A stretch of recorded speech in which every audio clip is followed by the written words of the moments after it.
முரளி என்ன பண்ணுறாரு, இந்த மாதிரி நான் ஊருக்கு போகிறேன் அப்படின்னு சொல்லிட்டு அபி வீட்டில் சொல்லிட்டு கிளம்புறாரு. அடுத்து வந்து அபியும் அனுவும் என்ன பண்ணுறாங்கன்னா கோயிலுக்கு போகிறாங்க. அங்கே வந்து ராகவோட ஃபேமிலியை சந்திக்கிறாங்க. பார்த்து ரொம்ப டென்ஷன் ஆகிடுறாங்க. அபியும் வந்து ராகவும் இவரை போய் பார்க்க வேண்டியதாக போச்சே அப்படின்னு சொல்லிட்டு ஐயோ என்னென்ன நடக்க போதோ அப்படின்னு சொல்லிட்டு யோசிக்கிறாரு ராகவோட தம்பி ஆகாஷ். அடுத்து வந்து சரி நான் பூஜை சாமான்லாம் வாங்கிட்டு வரேன் அப்படின்னு சொல்லிட்டு ராகவும் போயிடுறாங்க, அபியும் போகிறாங்க. அப்போ போகிற இடத்துல 2 பேருமே வந்து அப்படியே முட்டிக்கிறாங்க. அப்படியே வந்து குங்குமம் எல்லாமே அவங்க மேலே 2 பேர் மேலே கொட்டிக்குது. உடனே வந்து செம்மையாக டென்ஷன் ஆக நானும் பார்த்துட்ருக்கேன், நான் போகிற இடத்துல வேணும்னே வந்து பின்னாடி ஃபாலோ பண்ணுறீங்களா அப்படின்னு கேட்குறாங்க. ஆமாம் எனக்கு ஃபாலோ பண்ணணும்னு ஆசைப்பாரு, தேவையில்லாதெல்லாம் பேசாத, என் அக்காக்காக தான் நான் கோயிலுக்கு வந்தேன், எனக்கு நல்லாவே தெரியும் உங்களுக்கு கோயிலெலாம் பிடிக்காதுன்னு சொல்லிட்டு வேணும்னே இரிட்டேட் பண்ண தான் இங்கே வந்திருக்கீங்க, அதெல்லாம் ஒன்றும் கிடையாது, உன் வேலையை பாரு அப்படின்னு சொல்லிட்டு போயிடுறாரு ராகவ். அடுத்து வந்து இங்கே பூஜை பண்ணிகிட்டே இருக்காங்க எல்லாருமே. அப்போ வந்து அபி என்ன பண்ணுறாங்க, ரொம்ப வந்து அவங்களால பசி தாங்கவே முடியல, மயக்கமே வந்துடுது.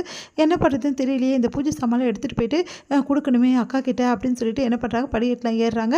படிக்கட்டு ஏறும்போது அவங்களால தாங்கிக்கவே முடியல, அப்படியே ரொம்ப மயக்கம் வந்துடுது. அதுக்கப்புறம் எல்லா இடத்துலையும் அப்படியே வந்துட்டே இருக்காங்க. அப்போ கரெக்டாக மயக்கம் அடித்து அப்படியே விழ போகிறாங்க. நம்ம ராகவ் வந்து அவங்கள பார்த்துட்டு அப்படியே போயிட்டு அப்படியே வந்து தாங்குறாரு. அடுத்து வந்து அபி உனக்கு என்ன ஆச்சு அப்படின்னு கேட்கும்போது அப்படியே மயங்கிடுறாங்க. ஐயோ வேறு வழி இல்லையே அப்படின்னு சொல்லிட்டு ராகவ் வந்து அவங்கள தூக்குறாரு. தூக்கின்னு போயிட்டு ஒரு இடத்துல வச்சு அவங்களுக்கு வந்து தண்ணி வந்து தெளித்து என்ன பண்ணுறாரு, அவங்களுக்கு வந்து கூல்ட்ரிங்க்ஸ் வந்து கொடுத்துட்றாரு. அவங்களும் குடிச்சிடுறாங்க. அடுத்து வந்து எழுந்தோன்னே ஐயோ என் விரதெல்லாம் போச்சு, என் விரதத்தை நீங்கள் தான் கலைச்சி விட்டீங்க, நீங்கள் தான் இதெல்லாம் பண்ணியிருக்கீங்க, இப்போ போச்சே வேணும்னே தானே விரதத்தை கலைக்கிறதுக்காக தான் பிளான் பண்ணியிருக்கீங்க அப்படின்னு சொல்லிட்டு செமையாக திட்டுறாங்க.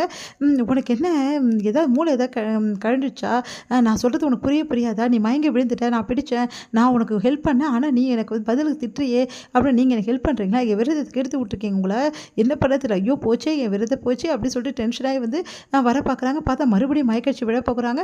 அப்போவும் வந்து நம்ம வந்து ராகவ் தாங்கி பிடிக்கிற, பார்த்தியா இப்படி தான் நான் தாங்கி பிடிச்சேன், இப்படி தான் நான் வந்து உனக்கு வந்து ஹெல்ப் பண்ணேன், ஆனால் நீ தேவையில்லாமல் என்னை பேசுகிற, ஐயோ நம்ம தான் தேவையில்லாமல் பேசிட்டோமோ அப்படின்னு சொல்லிட்டு என்ன பண்ணுறாங்க, அபி வந்து சரி நான் போகிறேன் அப்படின்னு சொல்லிட்டு கிளம்புறாங்க. உடனே ராகவில் என்ன பொண்ணாக இருப்பா இவ, புரிஞ்சிக்கவே மாட்டேங்கிறாளே அப்படின்னு சொல்லிட்டு டென்ஷனாக பின்னாடியே போகிறாரு. அடுத்து 2 பேருமே வந்தோடனே என்ன பண்ணுறாங்க, நம்ம வந்து அஞ்சலி வந்து அபிகிட்ட சொல்கிறாங்க, அபி நீயும் உன்னோட அக்காவும் வந்தது எனக்கு எவ்வளோ சந்தோஷமாக இருக்குது தெரியுமா, இந்த பூஜை நீங்கள் கலந்துக்கிறீங்கன்னா நான் ரொம்ப சந்தோஷப்படுவேன் அப்படின்றாங்க. சரி உங்களை மாதிரி நல்ல மனுஷங்கிட்ட நான் பூஜை பண்ணுறது தப்பே கிடையாது, கலந்துக்கிறதுன்னு சொல்லிட்டு பூஜையில் வந்து கலந்துக்கிறாங்க. நம்ம வந்து அனுவும் அபியும் உடனே இதை பார்த்துட்டுருக்க நம்ம ராகவ் வந்து ரொம்ப சந்தோஷப்படுறாரு அவங்கள பார்த்துக்கிட்டே. அப்போ லாவணி அங்கே வராங்க.